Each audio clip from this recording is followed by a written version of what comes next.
네, 대학 교육과정 이야기 12번째 강의입니다. 시카고 대학과 현대 대학 교육의 기틀, 이렇게 타이틀을 한번 잡아봤어요. 그 시카고 대학에 대단한 선구적인 이제 교육학 학자들이 많았고, 이제 그분들이 우리 대학 교육에 상당한 영향을 주었습니다. 그 부분에 대해서 말씀을 좀 드리고자 합니다. 그 시카고 대학교가 교육학 발전에 있어서 중요한 기점이 된 그런 학자들을 배출을 하면서 현대 대학 교육의 방향을 설정하는 데 중요한 역할을 해왔다고 볼 수가 있겠습니다. 그래서 이번 강의에서는 시카고 대학교의 대표적인 교육학자들, 그리고 그들의 어떤 철학을 중심으로 어떻게 현대 교육에 영향을 미쳤는지를 살펴보도록 하겠습니다. 먼저 시카고 대학교가 교육학적인 측면에서 어떤 역사적 중요성이 있는가를 살펴보면 시카고 대학교 설립이 1890년이었습니다. 미국에서 가장 혁신적이고 실험적인 교육기관 중에 하나가 되거든요. 근데 이제 교육학부가 1900, 교육학 전공이 1892년, 그러니까 개교하고 2년 뒤에 설립이 되었고, 이때부터 교육학 연구와 실천의 중심지가 되었습니다. 그 시카고 대학은 전통적인 학문 연구, 뭐 교육학의 학문 연구가 있겠죠. 거기에 그치지 않고 교육 현장에 어떤 직접적인 영향력을 미칠 수 있는 그런 실용적이고 실험적인 연구들을 추진을 해왔습니다. 그럼 어떤 연구들과 또 그런 영향이 있었는지 학자를 중심으로 살펴보겠습니다. 먼저 대표적인 학자 중에 존 듀이가 있습니다. 존 듀이는 1859년에서 1952년까지 살았고요. 주요한 사상은 경험을 통한 학습, 그리고 진보적 교육, 그러니까 진보주의 교육의 창시자 이렇게 알려져 있습니다. 그리고 현대 교육학의 아버지. 근데 사실은 존 듀이는 진보주의자 협회에는 가입하지 않았습니다. 일단 그런 아이디어를 준 거죠. 경험을 통한 학습과 진보주의적인 교육 사상에 영향을 주었습니다. 존 듀이는 학습이 단순히 지식을 습득시키는 것이 아니고 실제로 경험을 통해서 지식이 형성된다 이렇게 보았습니다. 정말 대단한 학자인 것 같습니다. 그리고 시카고 대학에서 듀이는 실험 학교를 만들어요. 그러니까 이제 우리 같으면 부속 학교죠. 그래서 자기 자신의 교육적인 이론을 실천에 이제 적용을 하게 됩니다. 초대 교장을 했습니다. 그래서 아동 중심의 학습, 그리고 경험적 학습의 중요성을 증명하는 그런 어떤 실험의 장이 그 학교에서 펼쳐졌고요. 그리고 현대 우리 대학 교육에도 학습자의 참여와 경험이 얼마나 중요한가, 그것을 이야기할 때 늘 어떤 근거가 되기도 합니다. 그래서 존 듀이의 교육적인 철학의 영향은 뭐 정말 여기서 말씀을 드릴 수가 없겠죠. 전 세계적으로 큰 영향을 줬고, 특히 진보주의적인 교육, 그리고 학생 중심의 교육의 토대가 되고 있습니다. 네, 두 번째 인물은 허버트 미드입니다. 조지 허버트 미드인데요. 1863년에서 1931년까지 살았습니다. 주요한 사상을 보면 사회적 상호작용을 통해서 자아가 형성된다. 진짜 여기 대학교가 너무 재밌었을 것 같아요. 상징적 상호 작용론. 이거 사회학에서 공부하셨으면 미드를 행정학이나 사회학 하신 분들은 공부를 했을 거예요. 교육학도 하거든요. 이분이 아, 그 상징적 상호작용론의 창시자예요. 그래서 학습도 어떻게 봤냐면 사회적인 과정이라고 본 거예요.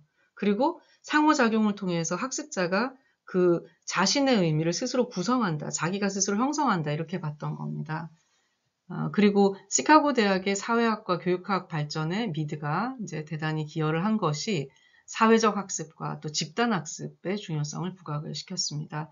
현대에 와서는 협동학습, 토론학습, 혹은 뭐 그룹 프로젝트 이런 방식들이 미드의 상호작용 이론의 뿌리를 찾을 수 있겠다. 이렇게 영향을 살펴볼 수 있겠습니다. 세 번째는 그 허친스 총장입니다.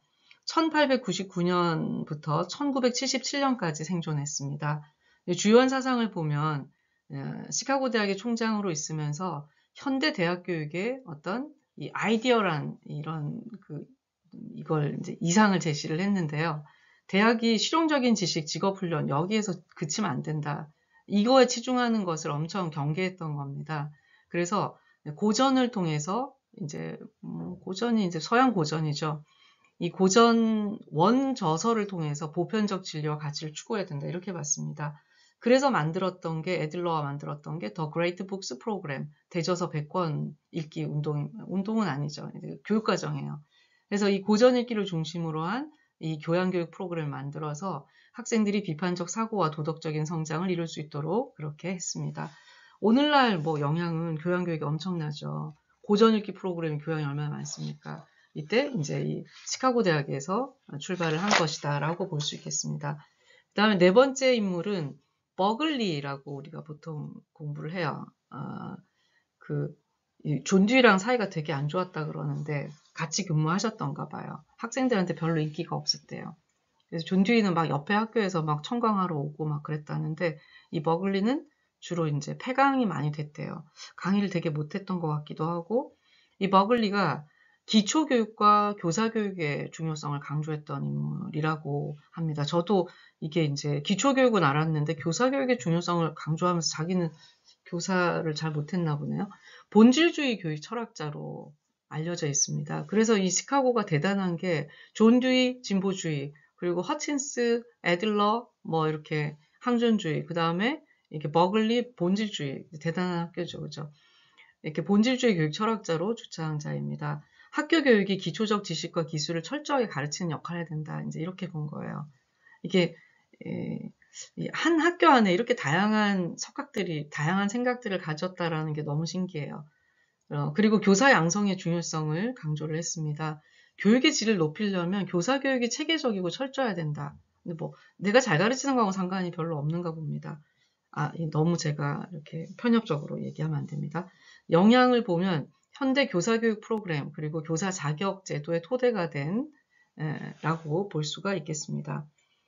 그리고 애들러입니다. 다섯 번째입니다. 애들러는 고전 읽기를 통해서 인문학적인 소양의 중요성을 강조했습니다. 허친스 총장이 스카웃에서 모셔간 분이 애들러 교수거든요.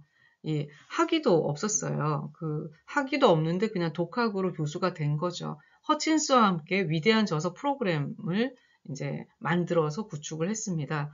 교육이 단순히 지식을 전달하는 것이 아니고 인간과 사회에 대한 보편적인 이해를 돕는 데 목적을 둬야 된다. 이렇게 보았던 겁니다. 그래서 애들러는 고전 중심의 교양교육으로 영향을 아직도 크게 미치고 있습니다. 애들러는 따로 제가 말씀을 드렸기 때문에 이 정도 하고요. 시카고 대학교가 현대 대학 교육에도 지속적인 영향을 미치고 있다라고 생각을 합니다.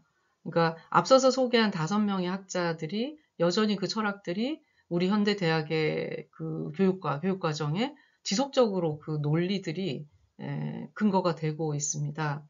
그래서 진보적 교육은 혹은 경험과 상호작용을 강조한다든지 고전 중심으로 교양교육을 한다든지 이렇게 시카고 대학교가 요람이 되어서 거기에서 싹트고 또 발전하고 실험한 그런 어떤 대학 교육의 실험들이 미국 대학과 또 세계 여러 대학 또 한국 대학에 널리 채택되게 되었습니다. 네.